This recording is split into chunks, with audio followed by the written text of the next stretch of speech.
एक बुनियादी और महत्वपूर्ण बात जो हर किसी को पता होनी चाहिए और स्वीकार करनी चाहिए वह यह है कि भगवान के सभी पैगंबर आदम से लेकर मोहम्मद तक उन सभी पर शांति बनी रहे ने सिखाया कि केवल एक भगवान की पूजा करनी चाहिए बिना किसी दूसरे के, एकेश्वरवाद। यदि पैगंबरों के लोगों ने अपनी किताबों को बिगाड़ दिया और दूर विचार और मार्गदर्शन लिखा तो वे जिम्मेदार हैं और उन्हें इसके लिए भुगतना चाहिए। दूसरा कर्तव्य मानव जाति को प्रभावित करना है, क्योंकि मानव जाति के विभिन्न प्रकार की भावनाएं और इच्छाएं हैं। इसलिए मानव जाति आसानी से शैतान और उसके कामों के जाल में फंस जाता है।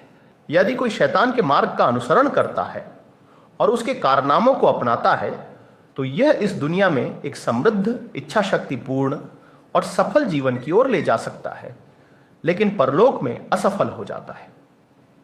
उन्हें नरक में प्रवेश करना होगा। इस्लाम के अनुसार एक व्यक्ति की सफलता यहां की सफलता से निर्धारित होती है। इस जीवन को परलोक के सामने बहुत छोटा माना जाता है।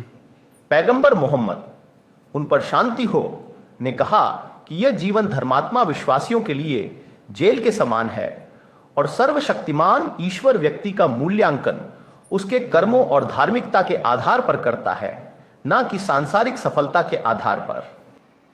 एक साथी ने पैगंबर मोहम्मद सल्लल्लाहु अलैहि वसल्लम से पूछा, हे ईश्वर के पैगंबर, क्या आप न्याय के दिन खड़े होंगे?